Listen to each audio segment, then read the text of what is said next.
बात सुनो, आप एक हो जाओ। मैं पूरे इखलास के साथ, जिम्मेदारी के साथ कह रहा हूं, इस रियासत को बचा लो। इस रियासत को वो जगह मत बनने दो मेरे भाई जहां पर राजस्थान में जुनैद और नसीर को राजस्थान से कांग्रेस की हुकूमत ने उठाकर हरियाणा में ले जाकर जला दिया जाता है। एक जुनैद नसीर मर गए और नहीं मरने चाहिए। मैं अपनी सियासी ताकत का इजाफा जुनैद नसीर की मौत पर नहीं कर सकता, उनके इंसाफ के लिए लड़ना भी है। मेरी आपसे अपील है कि इन तमाम बातों पर गौर करिए, एक अच्छा फैसला लीजिए। वखाराबाद से मामू को कामयाब करिए, परगी से मामू को कामयाब करिए, तांडूर से मामू को कामयाब करिए, चिवल्ला से मामू को कामयाब करिए, कोडंगल से आरएसएस अन्ना को घर में बिठाइए। कि इस मामले को आप लोगों को संजीदगी से गौर करना है। मैं हर चीज को आपके सामने खोल खोल कर बयान कर दिया हूं। अब आप ये देखो कि ये और एक बात बोलते ये कांग्रेस के लोग, कर्नाटका मॉडल, मेरे भाई 80% गरीब बच्चों की स्कॉलरशिप कांग्रेस खत्म कर दी वहां पर। अब कांग्रेस में आज नोटिफिकेशन है, कांग्रेस में जो कर्नाटका में जो पब्लिक सर्विस एग्जामिनेशन का नोटिफिकेशन है उसमें लिखा हुआ है कि हिजाब पहन के कोई भी एग्जाम नहीं लिख सकते। बोलो कांग्रेस, आरएसएस अन्ना बोलो, राहुल बोलो। जब मैं हिजाब के खिलाफ उत्तर प्रदेश के इलेक्शन में बोल रहा था तो यही कांग्रेसी बोल रहे थे, ओवैसी इसको चुनाव का मुद्दा बना रहा है। मैं ये कहा कि चुनाव का मुद्दा नहीं है, ये आरएसएस का मुद्दा है। आज आप देखो कांग्रेस की हुकूमत है और ये लोग अपने ही हुकूमत में आज नोटिफिकेशन निकाल दिए कि हिजाब पहन के आप कॉम्पिटिटिव एग्जाम स्टेट का नहीं लिख सकते। बोलो क्यों नहीं कर सकते? क्या तेलंगाना में किसी को हिजाब पहनने से रोका गया? आप बोलिए किसी को रोका गया? कर्नाटका में हो रहा है, कर्नाटका में हो रहा है। अच्छा, कर्नाटका के इलेक्शन के दौरान ये कांग्रेस से नहीं बोले थे बजरंग दल पे बैन बोले थे ना, अब कहां गया बैन? वो याद रखिए कांग्रेस आरएसएस की मां है। इसीलिए मैं बोला कि नए मामू से अच्छे नकटे मामू, तो मामू का साथ दीजिए, मामू को कामयाब करिए। उनमें भी कई खामियां हैं, मैं नहीं बोल रहा हूं कि खामियां नहीं है उनमें। हमको उन खामियों को दूर करना है, हमको लड़ना है उनसे। मगर ये और एक बात याद रखिए, जहां जिस रियासत में दो कांग्रेस और बीजेपी रहेगी वहां पे आपकी कोई इज्जत नहीं है, वहां पे आपकी कोई अहमियत नहीं है, आपको कोई पलट के पूछता भी नहीं। यहां पर तीसरा एक इलाकाई पार्टी है मामू की, इसीलिए बैलेंस ऑफ पावर, तवाज़ुन क़ुव्वत आपके पास है, आपके पास है, दलित भाइयों के पास है, आदिवासी गरीबों के पास है। कि 30 नवंबर के दिन जहां पे मजलिस का उम्मीदवार नहीं है वहां पे मजलिस ने फैसला लिया है कि आप मामू का साथ दीजिए, कोalition गवर्नमेंट मत बनने दीजिए।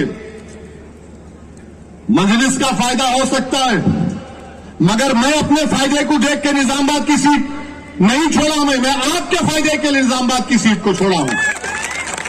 मैं आपके बच्चों के मुस्तकबिल को देखकर आरएसएस के बढ़ते कदमों को रोकने के लिए मैं अपने आप को 9 सीट तक महदूद कर दिया। मेरे पार्टी में आज भी लोग नाराज हैं मुझसे। मेरा छोटा भाई अकबर मेरे दिल का टुकड़ा है, मेरा भाई, मेरा कलेजा है।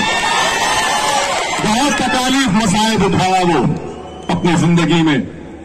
2 दिन तक अकबर खाली सलाम करके चले जाते थे। अकबर आके मेरे को बोले क्या करे भाई आप ये। मेरी पार्टी में भी कोई लोग, बहुत लोग शिकायत करे क्या कर रहे आप ये। मैं समझाया उनको, बोला भाई आपने मुझे इख्तियार दिया, मैं फैसला लिया, मगर मेरी नीयत में इखलास है। मैं अपने तेलंगाना के मुस्तकबिल को बर्बाद होते हुए नहीं देख सकता। मैं आपके उजड़े घरों पर अपना सियासी महल तामीर नहीं करूंगा, ना कभी क्या ना करूंगा इंशाअल्लाह ताला। जिस दिन तेलंगाना में किसी बच्चे को मारा जाएगा, क्या तुम नहीं देखे कि हथकड़ियों में गोलियां मार दी गई? क्या तुम नहीं देखे कि बुलडोजरों के घरों को तोड़ दिया गया? मैं वो सियासत नहीं कर सकता, ना कभी करूंगा। हां, मंजलिस को फैलाने का जुनून है, मगर जहां पर बात आपके मफादात की हिफाजत करने की आएगी, हम अच्छा फैसला लेंगे और अच्छा फैसला लेते आए। मेरे अजीज दोस्तों और बुजुर्गों, मेरी आपसे इल्तिजा है कि आप मेरे इस फैसले की लाज रख लो। आप तमाम से मेरी अपील है कि आप मेरे इस फैसले की, अल्लाह में से दुआ करता हूं कि अल्लाह, मैं अल्लाह से यही गिड़गिड़ा के दुआ करता हूं, या अल्लाह तू मेरे दिलों का हाल तू जानने वाला है। तेरी दौलत तू जो मुझे दिया, तेरे हबीब को उम्मती बनाकर, वही सबसे बड़ी दौलत है। मुझे इससे बढ़कर कोई दौलत नहीं चाहिए मेरे भाई। मैं आज असर की नमाज पढ़ रहा था चिवल्ला की एक मस्जिद में। वहां के मस्जिद के सदर साहब इतनी मोहब्बत से पेश आए, मेरे को सर माथे से पेशानी पे चूमे, लपटा लिए और बोले, आप हमारे एमपी थे असद साहब, यहां पर आए थे आप। ये दौलत कहां से मिलती? जो मासूम फलस्तीनियों का कत्लेआम किया जा रहा है इजराइल की तरफ से, जरूर अल्लाह सुब्हानहू व तआला अपने फैसले करेगा। और मुझे यकीन है कि फलस्तीनी अपने आजाद फलस्तीन मुल्क की लड़ाई को जारी रखेंगे। अगर मगरबी दुनिया और ये इजराइल ये समझता है कि इन गाजा के 21 लाख लोगों में से 10 लाख लोगों को आप बेघर कर देंगे, वो डर कर गाजा छोड़कर मिस्र के सीनाई के सहरा में चले जाएंगे, तो तुम्हारी गलत फहमी है। जब तक एक फलस्तीन का बच्चा जिंदा रहेगा, सुन लो, बेंजामिन नेतन्याहू और ज़ायनिस्ट तुम्हारे खिलाफ एहतजाज बुलंद करेगा, वो फलस्तीन का झंडा लहराएगा। और हम भी आज इस सरजमीन से फलस्तीनियों की तायीद करते हैं, उनके लिए दुआ करते हैं कि अल्लाह सुब्हानहू व तआला उन फलस्तीनियों की गैब से मदद फरमा दे। अल्लाह सुब्हानहू व तआला उन फलस्तीनियों की गैब से मदद फरमा दे। अल्लाह सुब्हानहू व तआला शाफी है, अल्लाह सुब्हानहू व तआला जख्मियों का इलाज करा दे। अल्लाह सुब्हानहू व तआला रज़्ज़ाक़ है, अल्लाह तो उनको रिज़्क़ पहुंचा दे। अल्लाह सुब्हानहू व तआला जब्बार है, या अल्लाह इन जालिमों को तू देख ले। मेरे अजीज दोस्तों और बुजुर्गों, इस पूरी दुनिया में अगर कोई बहादुर कौम है तो उनका नाम फलस्तीनी है। वो 75 साल से अपने आजाद मुल्क के लिए लड़ रहे हैं। लाखों लाखों लोग बेघर हो गए। 75 साल में 2 लाख से करीब 2 लाख के करीब लोगों ने अपनी जानों को कुर्बान कर दिया। हमारे मुल्क में भी यहां पर गांधी ने कहा था कि अरब की जमीन अरबों के लिए, बरतानिया की जमीन अंग्रेजों के लिए, फ्रांस की जमीन फ्रांसीसी लोगों के लिए। हमेशा भारत ने, इंडिया ने फलस्तीनियों की तायीद की।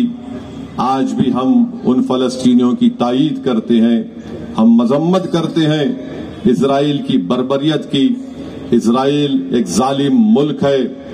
इजराइल एक जालिम मुल्क है जो मासूम फलस्तीनियों का कत्लेआम और नस्ल कशी कर रहा है। दूसरी अहम बात, सल्लल्लाहु अलैहि वसल्लम की मस्जिद नबवी में था। मैं जुम्मे की नमाज पढ़ के निकल रहा था तो एक साहब ऐसी बोले, मैं उनका हाथ पकड़ लिया। मैंने, चलो रसूल अल्लाह सल्लल्लाहु अलैहि वसल्लम के सुनहरी जालियों के पास तुम खड़े रह के बोलना ये बात। तुम सुनहरी जालियों के सामने, आका के सामने खड़ा रह के बोलना कि सदुद्दीन पैसे लिया। मेरा, चलो मेरे साथ, तुम चलो। बोला भाई, मेरा इस बारगाह से बड़ी कोई बारगाह दुनिया में नहीं है, चलो बोलो। आओ आका के सामने खड़ा रह के बोलो तुम।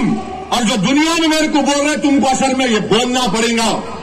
अल्लाह होगा और तुमको ये इल्जाम लगाने वालों, तुमको अल्लाह के सामने बोलना पड़ेगा। तुम तैयार हो जाओ उस दिन के लिए।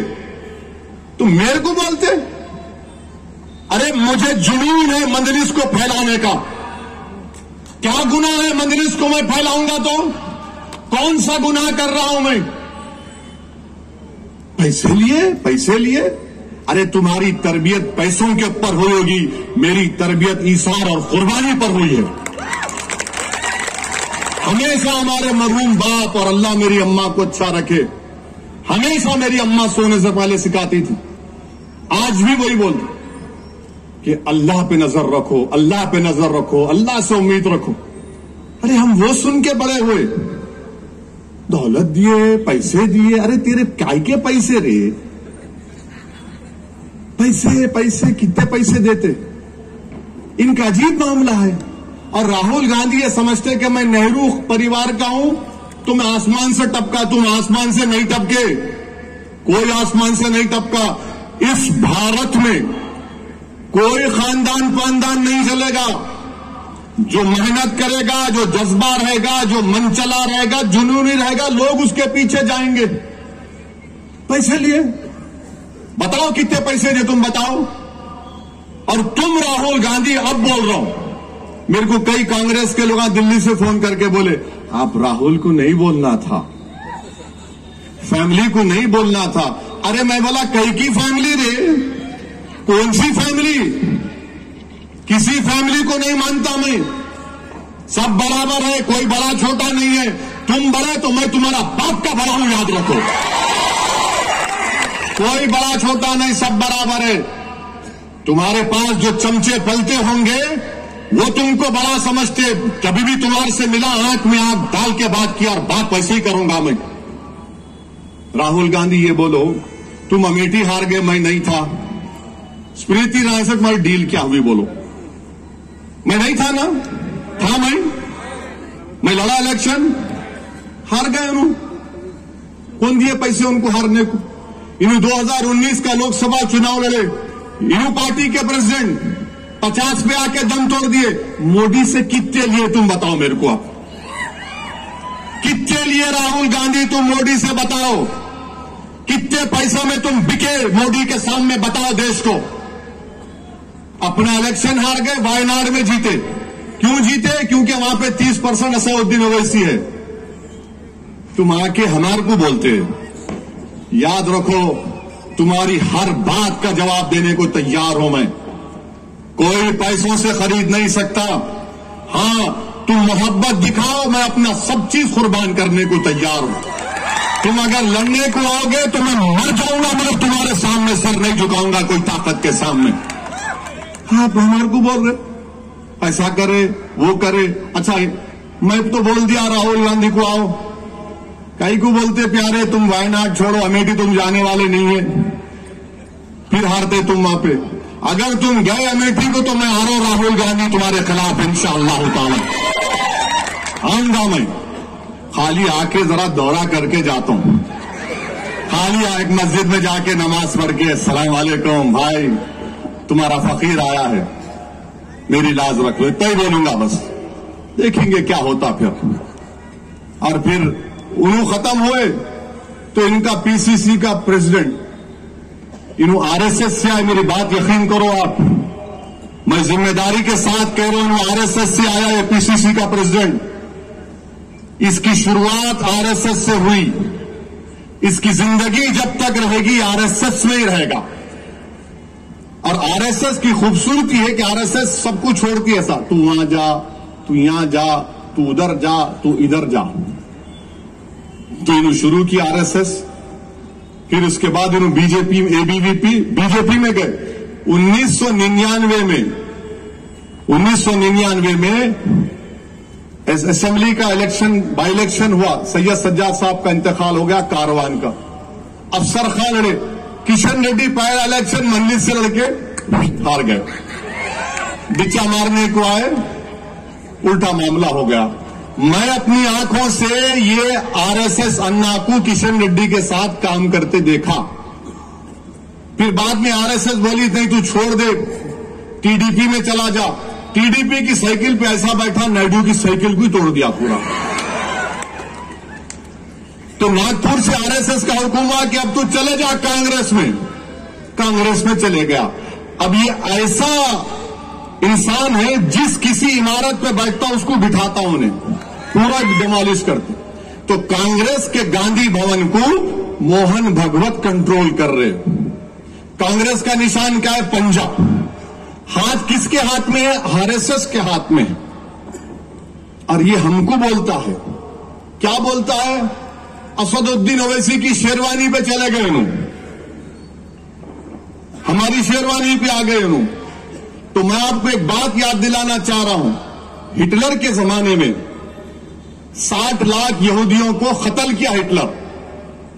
हम इसकी मजम्मत करते हैं, गैस चैम्बर में भी डाला, उनको कैद खाने में डाला, 60 लाख यहूदी मर गए, मगर मरे एकदम नहीं।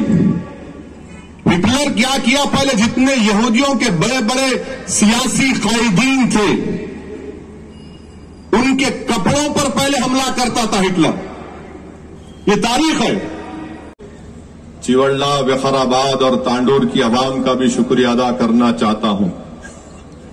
आपने मरहूम कायद सालार मिल्लत को 6 मरतबा रुकने पार्लियामान बनाया।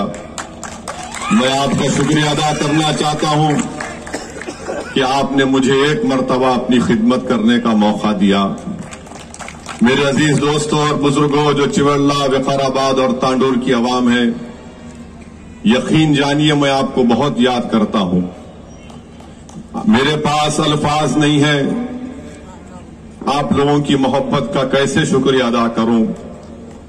मैं जानता हूं, मैं 96 के पार्लियामेंट इलेक्शन में सालार का इलेक्शन एजेंट था। मैं 98 के पार्लियामेंट इलेक्शन में सालार का इलेक्शन एजेंट था। 99 के 99 के पार्लियामेंट इलेक्शन में मैंने कैंपेन किया था। मैं आप लोगों की मोहब्बत को सलाम करता हूं मेरे भाई। जो आज वो आपके माँ बाप, आपके बुजुर्ग आज इस दुनिया में नहीं है, मैं दुआ करता हूं कि अल्लाह सुब्हानहू व तआला उनकी मग़फ़िरत फरमा दे कि उन्होंने मजलिस को कामयाब किया था उस पार्लियामेंट के इलेक्शनों में।